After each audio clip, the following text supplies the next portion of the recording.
কিন্তু ঘটনা হচ্ছে যে আমি আসলে ঠিক কনটেক্সটটা বুঝতে পারছি না। বিএনপি অনেক ভালো কাজ করছে, এটা আমি ধরে নিই, আমি একদম একমত। আপনি যদি একটু কনটেক্সটটা একটু আগান, সবচেয়ে ভালো দল বিএনপি, সবচেয়ে বড় সংস্কারবাদী দল বিএনপি, কিন্তু সূত্র হচ্ছে আপনারা মানেন না কেন?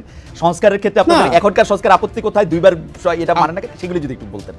সেটাই বলছি যে এই প্রত্যেকটা সংস্কার কাজ, এমনকি দেশনেত্রী বেগম খালেদা জিয়ার সময় বাংলাদেশের সবচেয়ে বেশি ডিরেগুলেশন হয়েছিল, প্রাইভেটাইজেশন হয়েছিল, ইকোনমিক লিবারালাইজেশন হয়েছিল। এই সংস্কার কাজগুলো কেন সফল হয়েছিল? কারণ এই প্রত্যেকটা সংস্কার কাজ জনগণের ম্যান্ডেট নিয়ে নির্বাচিত সরকার করেছিল।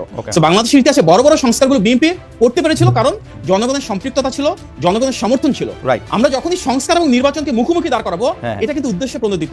সংস্কার এবং নির্বাচন দুটোই চলমান প্রক্রিয়া, এটা কোনোটার সাথে কোনোটা সাংঘর্ষিক না, সম্পর্ক একটা জায়গায়। সেটা হচ্ছে একটা নির্বাচিত সরকার জনগণের দ্বারা ক্ষমতায়িত হয়ে জনগণের ম্যান্ডেট নিয়ে সেই সংস্কারগুলো বাস্তবায়ন করবে। আমাদের ইতিহাস এবং ঐতিহ্যের কথা এ কারণেই বলছি, আজকে আমরা যে বাংলাদেশে আছি, স্বাধীনতা, সার্বভৌমত্ব, জাতীয়তাবাদ, এই প্রত্যেকটা ভিত্তি কিন্তু বিএনপির জনসম্পৃক্ত পূর্ববর্তী সরকার দ্বারা প্রতিষ্ঠিত হয়েছিল। সেই ধারাবাহিকতায় আজকের বাংলাদেশেও আমরা মনে করি সংস্কারের প্রধান প্রস্তাবক আমরা। আপনি আর্টিকেল 70 এর কথা বলছেন, মানে আপনারা প্রস্তাবক আপনারা এসেই করবেন, অন্য কেউ করলে আপনারা মানবেন না, তাই তো? জনগণ মানে কি? বিএনপি তো জনগণ।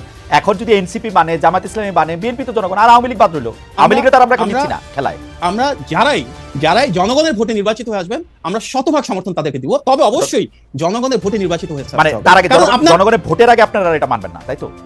না, মানবো না কথাটা তা না, মানবো না কেন? বলতেছেন তো মানবেন না।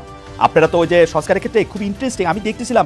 আমার ধারণা ছিল যে সংস্কারগুলি নিয়ে আপনাদের সাথে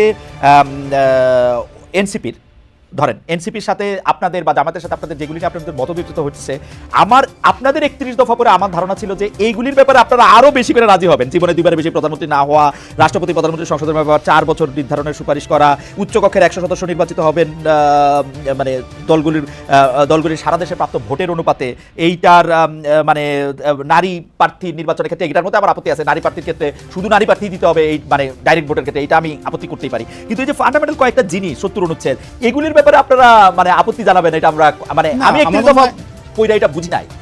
খালেদ ভাই, আপনার মনে হয় কিছুটা অপব্যাখ্যা বা অজ্ঞতা, আমি জানি না, আমি সরি টু সে। আচ্ছা, না মনে অপব্যাখ্যা দিচ্ছি, মনে আপনি শুধু ব্যাখ্যা দেন। দ্বিমত নাই ভাই, দ্বিমত নাই ভাই। আমরাই তো প্রথম বলেছিলাম, হয়তো পদ্ধতিগতভাবে কিছুটা ভিন্নতা আছে। এই ভিন্নতা মানে আমরা চাচ্ছি জিনিসটা কিন্তু তা না। কারণ আমাদের যে 31 দফা, আজকে বাংলাদেশে প্রতিটি প্রস্তাবনা সে 31 দফা থেকে কিন্তু অনুসারিত হয়েছে, তার উপর ভিত্তি করে করা হয়েছে।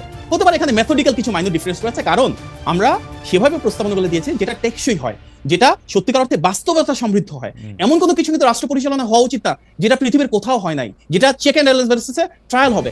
একটা দেশের রাষ্ট্র পরিচালনা নিয়ে কিন্তু ট্রায়াল এন্ড এরর করা ঠিক না। সেক্ষেত্রে আমাদের ভ্যালিডেশন প্রয়োজন, সেক্ষেত্রে আমাদের স্থায়ী যে প্রসেসগুলো রয়েছে সেগুলো প্রয়োজন। বিশ্বের কোনো দেশে যেটা হয় নাই, এই ধরনের একটা স্ট্রাকচার যদি বাংলাদেশে প্রপোজ করা হয়, তার কার্যকারিতা কতটা হবে সেটা বাস্তবতা বিপর্যিত হতে পারে। এই কারণেই কিন্তু আমরা চাই সংস্কারের সাথে গুরুত্বপূর্ণ একটা জিনিস, এটা বাস্তবতা সম্পন্ন হতে হবে, এটা টেকসই হতে হবে, এবং অবশ্যই এটা জনগণের ম্যান্ডেটের মাধ্যমে আসতে হবে। ওকে, এমনিতে আমার মনে হয় যে আপনার বক্তব্য পরিষ্কার, কারণ আমি যতবারই বলি আপনি আপনার বক্তব্য একদমই মানে আপনার বক্তব্যের পক্ষে আপনি যুক্তি দিচ্ছেন যে আসলে এটা বাস্তবতা বিবর্তিত কিনা। কিন্তু আমি এক লাইন, বেশি না ওটা, আমি এক লাইনের মানে 1 মিনিটে আমি আসলে একটু বুঝতে চাই যে এই যে ধরেন আপনাদের 31 দফায় ছিল পরপর 2 টার্মের অতিরিক্ত কেউ প্রধানমন্ত্রীর দায়িত্ব পালন করতে পারবেন না, পরপর 2 টার্মের অতিরিক্ত। মূল যে সংস্কারের প্রস্তাবে আমার স্যার প্রফেসর আলী রিয়াজ যেটা বলতেছেন, সেটা আমি এক লাইনে আনলে জীবনে 2বারের বেশি প্রধানমন্ত্রী হতে পারবেন না। আপনি এই 2টার মধ্যে মানে সম্ভাব্য অসম্ভাব্যতার বিবেচনায় মানে একটু আমাদের বলবেন যে এটা কি আসলে পার্থক্যটা? আমি ডক্টর আমিন আপনাকে বলি, আমি 31 দফা পইরাও কিন্তু আমার কাছে মনে হয়েছিল যে বিএনপি চায় 2 টার্মের বেশি কেউ প্রধানমন্ত্রী থাকবে না। এই পরপরটা আমি খেয়ালই করি নাই আসলে। পরপর আপনারা যখন বলছেন যে এটা মানি না, তখন আমি খেয়াল করছি যে আরে বিএনপি তো মানে না। আমরা মানি না বলি, আমরা বলছি যে এই সিদ্ধান্তটা জনগণের। কারণ একটা গণতান্ত্রিক ব্যবস্থা মানে কি? গণতান্ত্রিক ব্যবস্থা হচ্ছে জনগণের কাছে ছেড়ে দিতে হবে। যেটা আমি বলছিলাম, আপনার লোক ইউ আর টু স্মার্ট। আমি রনের ভঙ্গ দিলাম যে আপনি ওই কথাই আপনি বলতেছেন যে জনগণ, আচ্ছা ঠিক আছে বুঝছি। না দেখুন ভাই, একটা গণতন্ত্রের সংজ্ঞা কি? গণতন্ত্রের সংজ্ঞা হচ্ছে দেশের মানুষের উপর সিদ্ধান্তভার ছেড়ে দিতে হবে, ওনারা কি চান। আমরা প্রথমবারের মতো বাংলাদেশে সেই 2012 সালে, আমি আমার একটা ব্যক্তিগত অভিজ্ঞতা বলতে পারি, 2012 সালে আমাদের তখন সিনিয়র ভাইস চেয়ারম্যান ছিলেন জনাব তারেক রহমান, লন্ডনে আমাকে বলেছিলেন যে ইউকেতে যে দেশের ব্যবস্থা আমরা দেখছি, এখানে তো সিস্টেম থাকার পরও যে কেউ 3বার 4বার 5বার প্রাইম মিনিস্টার হতে পারে, কিন্তু হয় না। দুইবারের বেশি কেউ ইচ্ছা করে হয় না। আমরা বাংলাদেশে এই কালচারটাকে ডেভেলপ করতে পারি না। আমি Okay. আপনাকে লিখে দিতে পারি, বাংলাদেশের মূলধারা রাজনৈতিক দলগুলোর ভিতরে সবার আগে শীর্ষ নেতা হিসেবে কিন্তু উনিই সেই চেষ্টা করেছিলেন, ওনার ঔদার্য ছিল।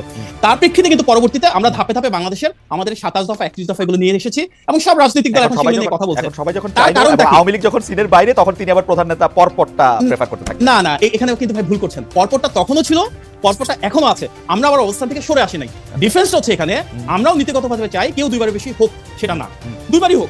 কিন্তু প্রবলেমটা হচ্ছে যিনি সরকারে আছেন থিওরিটিক্যালি ধরে নেন যে পরবর্তীতে যে সরকার আসবে যদি ভালো কাজ করেন, একবার হওয়ার পরে তো দুবার হওয়ার প্রশ্নই আসে না। যদি উনি খারাপ কাজ করেন, আর ভালো কাজ করলে সরকার দুবারের মতন হলো জনগণের ভোটে। তারপর থার্ড টার্ম একজন আসলেন Okay. যিনি হতে পারে, আমি একটু বলি, এর আগে বিরোধী দল ছিল, কিন্তু আসার পরে তারা ভালো কাজ করলো না। আসার পরে তারা আবার ফ্যাসিবাদী স্টাইলে গুম খুন হামলা মামলা শুরু করলো, মানুষের অধিকার নিয়ে নিল, মানুষের স্বাধীনতা কেড়ে নিল।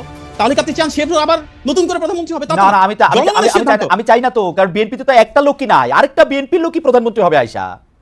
আমি হ্যাঁ, বুঝলাম না, হতে পারে। এটা তো বলা হয় না আমাকে- যে এক পর পর দুইবার এক দল হইতে পারবে না, এটা না, তো আমরা বলা কি- নাই। আমরা কি- বিএনপি তো আমরা কি একজন কখনো- লোক নাই, বিএনপি তো হাজার হাজার লোক আছে। না, এই যে তার মানে কি? তার মানে আপনারা সংস্কার আর্গুমেন্টটা করছেন নেক্সট গভর্নমেন্ট ধরে, যে নেক্সট গভর্নমেন্ট বিএনপি হবে, বিএনপিকে আটকাও। এই কালচার না না, এটা বিএনপি আটকানো না তো, বিএনপি আটকানো না। ডক্টর মাহাদি, আপনি ভুল বুঝতেছেন।